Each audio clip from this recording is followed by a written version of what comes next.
5 কোটি 10 কোটি টাকা আছে, এটা সবাই দেখে। 2 তলা 3 তলা বিল্ডিং করছি, এটা সবাই দেখে। কোটি টাকা দিয়ে জমি কিনছি, এটাও সবাই দেখে।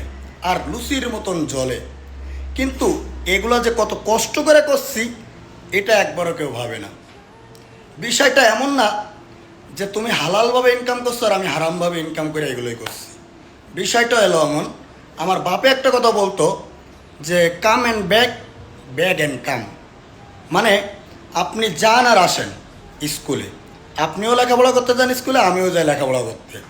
কিন্তু বিষয়টা এমন হলো, ওই স্কুলের থেকে লেখাপড়া করে কেউ কলেজে গিয়া সরকারি চাকরি করে, কেউ উকিল হয়, কেউ পুলিশ হয়, আর কেউ হচ্ছে দেশের মন্ত্রী হয়।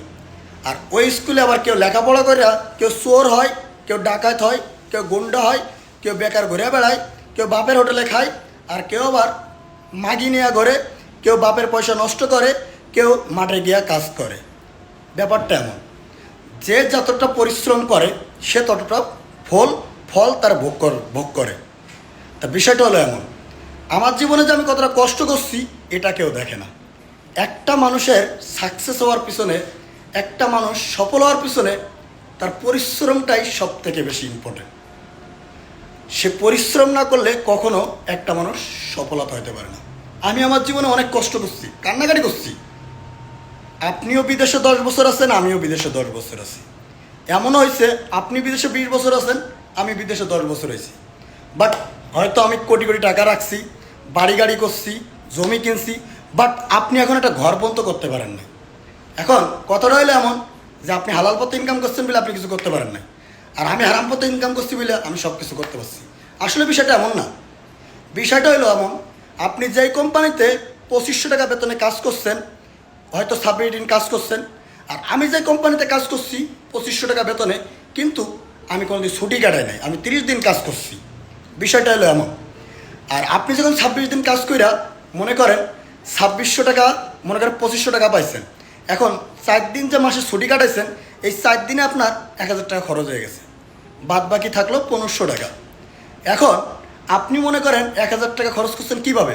ধরো আপনি রোববারের দিন ছুটি পাইছেন মালয়েশিয়াতে, এই রোববারের দিন আপনি বন্ধু বান্ধব নিয়ে ঘুরছেন, বিভিন্ন জায়গায় গেছেন, টাকা পয়সা নষ্ট করছেন, মেয়ে লোকের পিছনে খরচ করছেন, বা যাই মাই করে মনে করেন টাকাগুলো খরচ করছেন। আর আমি কিন্তু 30 দিন কাজ করছি। আর যারা কাজের ভিতরে থাকে তাদের কোনো দিন টাকা পয়সা খরচ হয় না, এটা সবাই ভালো করে জানে। আমি হচ্ছে মনে করেন 30 দিন কাজ করছে, আমার 2500 টাকা আমার কাছে রয়েই গেছে। বিষয়টা হলো এমন। আর একটা কথা কি জানেন, আপনি কাজ শেষ করে বিকাল 5টার সময় আপনি রুমে গিয়া শান্তির ঘুম দিছেন, আর আমি বিকালে কাজ শেষ করে আবার পার্ট টাইম করতে গেছি 6টার থেকে রাত 12টা পর্যন্ত। ওখানে আমি ডবল বেসিক পাইছি। আবার বিষয়টা এমন হলো, আপনি ভোর রাত্রে 4টার সময় যখন আরামের ঘুম দিছেন, ওই ভোর রাত্রে 4টার সময় আমি মোটর সাইকেলে করে রাস্তায় রাস্তায় দোকানে দোকানে মাল ডেলিভারি দিছি। বৃষ্টি ঠান্ডা অবস্থায় যখন আপনি লেপের তলে আরামের ঘুম দিতেছেন, সেই টাইমে আমার 2 চোখ দিয়ে পানি বয়ে পড়তেছে। এতটা কষ্ট করছি জীবনে। আসলে কষ্ট না করলে মানুষ এত দূর আসতে পারে না। আসে বইলা আজকের মানুষের কোটি কোটি টাকা বাড়ি গাড়ি করছে বইলা সব যে হারাম টাকা ইনকাম করছে এমন কথা না। মানে যার মন মানসিকতা যেমন, ঠিক তার চিন্তা ভাবনাগুলো ঠিক তেমনই। সফলতা মনে করেন আপনি আসে না, পরিশ্রম করা লাগে। আর যারা মনে করে হারাম ইনকাম করে তারা কখনো চিল্লাই কইব না, এমনকি কারো কখনো দেখাইব না। আর আমি কিন্তু আমার জীবনে আমি কাজ করছি কেমন জানেন? নাম্বার 1, ভোর 4টার সময় ঘুমের তুলছি, ওইটা মাল ডেলিভারি দিচ্ছি 4টার থেকে 8টা পর্যন্ত। 8টার থেকে 5টা পর্যন্ত ফুল টাইম করছি। 5টার থেকে রাত 12টা পর্যন্ত ফাংশনের কাজ করছি। যারা আমার চেনে পিনাঙে তারা খুব ভালো করে জানে আমার যে লাইফে আমি 10 বছরে একদিনও ছুটি কাটাই নাই। কারণ আমার টার্গেট একটাই, এটা হচ্ছে বিদেশ। এখানে টাকা ইনকাম করতে আসি ক্ষণিকের জন্য। এখান থেকে যেটা ইনকাম করে বাংলাদেশে পাঠাবো, যদি আমি আমার দেশের মাটিতে কিছু করতে পারি সেটা আমার বাপ মার মুখ উজ্জ্বল করব। তা বিষয়টা হলো এমন। বিষয়টা আবার এমন হয়েছে, আপনার ছেলে 16 বছর বয়সে আপনি বাপ হইয়া বড় ভাইয়া বিদেশে পড়ে আছেন, আপনি ইনকাম করতেছেন, দেশে দিতেছেন 1000 টাকা 1500 টাকা, যাতে বলে বাংলাদেশি টাকা 50,000 টাকা দিতেছেন। সেই টাকা আপনারই ছোটো ভাই, আপনার ছোটো ছেলে, বয়স সেম 16 বছর আমার মতোই, 16 বছর বয়সে গাড়ি কিনে দিচ্ছেন, সে প্রত্যেক দিন 1000 টাকা খরচ করে তেল পোড়াইয়া বিভিন্ন জায়গায় মেয়েদেরকে ডিস্টার্ব করতেছে, ঘুরে ঘুরে বেড়াইয়া আপনার টাকাগুলো কষ্ট করে টাকা নষ্ট করতেছে। আর আমি দীপু 16 বছর বয়সে আমার বাবার মুখ উজ্জ্বল করতে আর নিজের ভবিষ্যৎ গড়তে আমি বিদেশের মাটিতে পাড়ি দিছি। যেই বয়সে 16 বছর বয়সে আপনার ছেলে বন্ধু বান্ধব নিয়ে মোটরসাইকেল নিয়ে ঘুরে বেড়াইছে এখানে সেখানে, সেই বয়সে আমি বিদেশে এসে কামলা দিতেছি। আমার 10 বছরের লাইফে আমি একদিনও ছুটি কাটাই নাই। ঈদের দিন পর্যন্ত ঈদের নামাজ পড়ে কাজে গেছি, ঈদের দিন পর্যন্ত ঈদের নামাজ পড়ে কাজে গেছি। এমনও দিন গেছে আমার ভোর রাত্রে যখন কাজে গেছি পানি হয়েছে, পুরো ফুল প্যান্ট ভিজে গেছে, জামা গেঞ্জি সব ভিজা গেছে। ভিজে অবস্থায় 3 ঘন্টা 4 ঘন্টা ওই ভিজে অবস্থায় থাকছি। সেই অবস্থায় রাত 12টা পর্যন্ত কাম করছি, গল্প দিতাছি না। যদি পিনাং মালয়েশিয়া পোলো পিনাংয়ে যদি কেউ থেকে থাকে তার কাছে জিজ্ঞাসা করবেন যে দীপুরে কেউ চেনে কিনা। আর আমি আমার মোটরসাইকেলের পিছনে মাল নিতাম সর্বোচ্চ উঁচু আমার মোটরসাইকেলের পিছনে। আমি জীবনে অনেক কষ্ট করছি, এমনকি আমি মাল দিতে গিয়া আরও পাশের 5টা দোকানের অর্ডার নিছি, নিজস্ব অর্ডার নিছি, পেঁয়াজ রসুন ঝাল বিভিন্ন ধরনের। যে বা আপনার কোনো মাল লাগবে অন্য জায়গা থেকে কম দামে কিনে না, তাদের কাছে 5 টাকা লাভে বেশি বিক্রি করছি। বিষয়টা হলো এমন।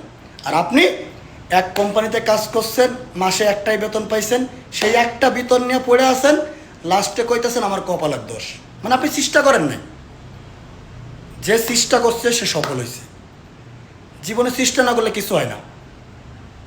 আপনি আপনার কোম্পানিতে আপনার দাম দিতেছে না বলে তারপরে আপনি পড়ে আছেন, কিন্তু বাট আপনি একটা ব্র্যান্ড, আপনি চেষ্টা করেন নাই। ওই যে কইলাম না, আপনিও স্কুলে গেছেন আমিও স্কুলে গেছি, কিন্তু ওই সেম স্কুল থেকে কেউ জজ, কেউ ব্যারিস্টার, কেউ ডাক্তার, কেউ উকিল হয়েছে। আর আপনি কী হয়েছেন আপনি নিজেই জানেন। তা ঠিক এরকমই এখানে কপালের দোষও না, এখানে কি ভাগ্যের দোষ না, এখানে শুধু মেন হচ্ছে পরিশ্রম, চেষ্টা। এইগুলো না করলে কোনোদিন কেউ সফল হতে পারে না। আপনি কি করছেন? মানুষের পিছনে পড়ে আছেন, কে কি করলো, কে কি করতেছে, এ এত টাকা কীভাবে ইনকাম করলো, এ গাড়ি কিভাবে করতেছে, এ বাড়ি কিভাবে করতেছে, এইগুলো ভাবতে ভাবতে আপনি আপনার সময় নষ্ট করতেছেন মাগি লোকের মতো। এই কাজগুলো করে বেশিরভাগ কিছু কিছু গ্রামে মহিলা আছে দেখবেন, এইগুলো তারাই করে। এইগুলো বাদ দেন। নিজে কিভাবে প্রতিষ্ঠিত হবেন, নিজে কিভাবে নিজেরে গড়বেন সেটা নিয়ে চিন্তা করেন। আপনি একবেলা না খেয়ে থাকলে কেউ খোঁজ নেবে না। আমাকে অনেকে বলেন ভাই রাজনীতি করেন না। আরে ভাই, রাজনীতি করলে পেতে ভাট যাবে না। আপনি একবেলা না খেয়ে থাকলে কেউ খোঁজ নিব না।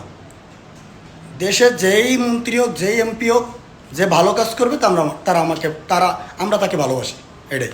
আমি এটাই বুঝি। যে ভালো কাজ করবে দেশে আমরা তাকেই ভালোবাসি, সে যেই হোক। আমি এটাই বুঝি। আমি খাই দাই গম পড়ি, পরিশ্রম করি, কাজ করি। আমি একবেলা না খেয়ে থাকলে কেউ খোঁজ নিব না। তা লোকের নিয়ে এত ভেবে আমার লাভ কি, তাই না? কারোর ক্ষতি না করে পারলে উপকার করেন। যদি পারেন একজন অসহায় মানুষের সাহায্য করেন, যদি আপনার ক্ষমতা থাকে, আল্লাহ আপনারে দিব। আপনি যদি একজনরে সাহায্য করেন বা একজনের ভালো কিছু করেন, আল্লাহ পাক আপনারে দিব। কিন্তু যদি কারোরটা দেখে হিংসা করেন, কারোর ক্ষতি করার চেষ্টা করেন, দিন শেষে দেখবেন ক্ষতিগুলো আপনার উপর দিয়েই হইব। আপনি মনে করেন না আপনি আজকের একজনের মনে কষ্ট দিয়ে আপনি সুখে থাকবেন, কখনোই সম্ভব না। আপনি একজনের টাকা মেরে কেটে আপনি কোটিপতি হইবেন ক্ষণিকের জন্য, বাট কিছু করতে পারবেন না, ওই টাকায় কখনো বরকত দিবে না। শোনেন, কষ্ট করে টাকা যাইতে গেলে কয়া যায়, আর বাটপারি করে টাকা ইনকাম করলে সেই টাকা বেশি দিন থাকে না, এটা মাথায় রাখবেন। হালাল পথে ইনকাম করেন, পরিশ্রম করেন, মানুষের কাছে না চেয়ে আল্লাহর কাছে চান। মানুষের ক্ষতি করার কথা না ভেবে উল্টোটা পাবেন যে আপনার দ্বারা মানুষের কীভাবে উপকার হইব। ভিডিওটা হয়তো লম্বা হয়েছে, শেষ পর্যন্ত যেই ব্যক্তি শুনবেন সেই ব্যক্তির উদ্দেশ্যে একটাই কথা বলবো, ভাই পরিশ্রম করেন, নিজের টার্গেট পূরণ করেন, দেখবেন আপনিও সাকসেস হইবেন। মানুষের তো দেখে হিংসা করার কিচ্ছু নেই, সেও যেমন মানুষ, আপনিও ঠিক মানুষই। যতক্ষণ পর্যন্ত আপনি মানুষের ভালো চাবেন, আল্লাহ পাক ততক্ষণ পর্যন্ত আপনার পাশে থাকবে। মানুষের ক্ষতি করে কেউ কখনো সামনে এগোতে পারে নাই, আর পারবেও না, আর এটাই হচ্ছে বাস্তব। তাই একটাই কথা বলবো, হিংসা করে কোনোদিন কারোর মন জয় করা যায় না, ভালোবাসা দিয়ে মানুষের মন জয় করা যায়। পারলে মানুষকে ভালোবেসে দেখুন, দেখবেন সবাই আপনাকে ভালোবাসবে। হিংসা করে কেউ কখনো কিছু করতে পারে নাই, আর পারবেও না।